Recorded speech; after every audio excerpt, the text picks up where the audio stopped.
Hi everyone, I'm Bianca Jordan, an immigration lawyer who helps immigrants get legal status in the United States. So it's officially Immigration Week, and Congress plans to consider some standalone immigration bills. The U.S. Citizenship Act, which a lot of people refer to as the Biden immigration bill, is likely not going to be one of the bills that they considered this week. I'm going to provide updates and details on what's going on with the Biden bill in a separate video. But if you're wondering what's going on in the bills that Congress plans to consider during Immigration Week and what that means for immigrants in the US, you'll definitely want to watch this video.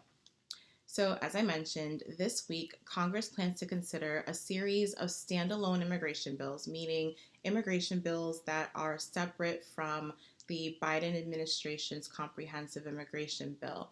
And there are four possible bills that Congress could consider for this week. So, the first is the American Dream and Promise Act of 2021. For Dreamers, it would give you a 10-year green card and they would cancel your removal proceedings, also known as your deportation proceedings, if you've been continuously physically present in the United States since January 1st, 2021, you came to the United States when you were 18 years old or younger, you're not inadmissible for things such as criminal issues, unlawful voting, terrorism, a whole bunch of criminal activity, pretty much. If you've graduated from high school or gotten a GED or some sort of equivalent, if you are a child of a temporary worker who came to the United States when you were 18 or under, you're also eligible for a green card under this program. And in order to get the green card, you would have to get a degree from a college or finish at least 2 years in good standing in either a bachelor's degree program or some sort of higher degree program or technical school program. Or you have to have at least completed 2 years in the military and you have to have been honorably discharged from the military. Or you have to have been employed for at least 3 years and at least 75% of that time you were working with a work permit. Additionally, this would also allow dreamers to apply for federal financial aid, which would be a great help for people that want to go to college but don't have the funds or means to be able to pay for that. And it would also allow dreamers who were deported under the Trump administration to have the ability to apply for this program even if they're outside of the United States. The Dream and Promise Act also helps people that have temporary protected status, also known as TPS, and delayed enforced departure, also known as DED. For these people, it would give them a 10-year green card as well and also cancel their deportation proceedings if they have been in the United States for at least 3 years before this becomes law, and if they were eligible for or actually had TPS as of September 17th, 2017, or they had DED as of January 20th, 2021.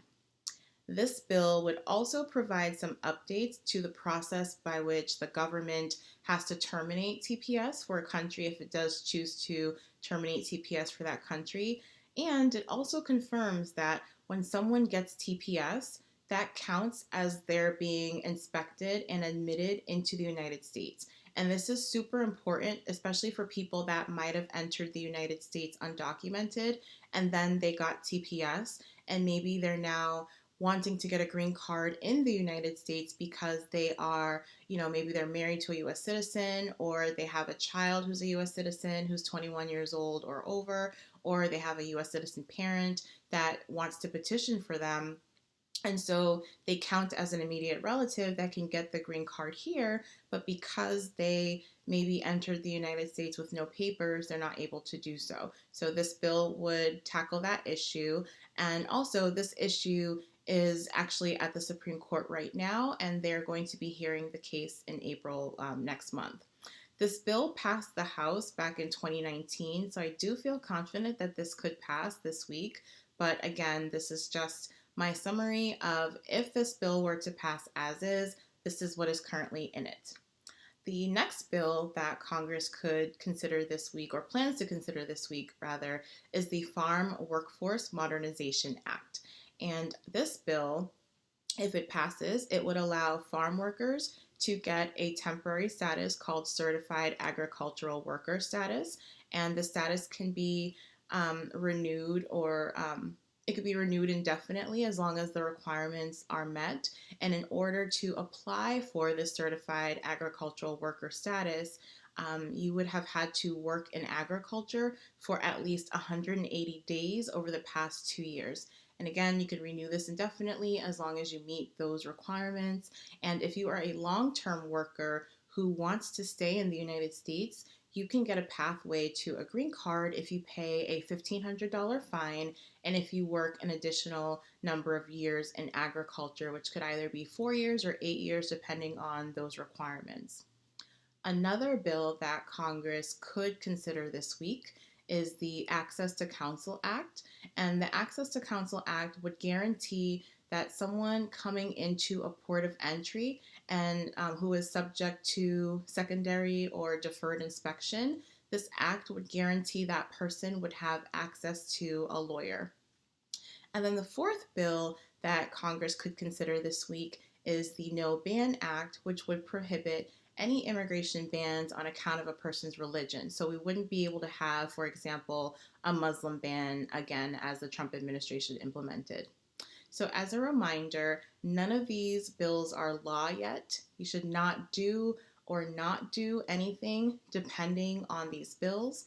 Be sure to speak with an immigration lawyer about what options you have currently to change your status or, to get a lawful immigration status here.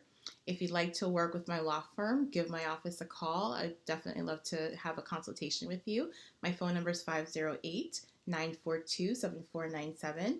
You can also visit brazenlegal.com/contact to book a consultation. And if you haven't already, definitely subscribe to the channel so that you don't miss the next episode of all of my immigration updates. Thanks so much for watching.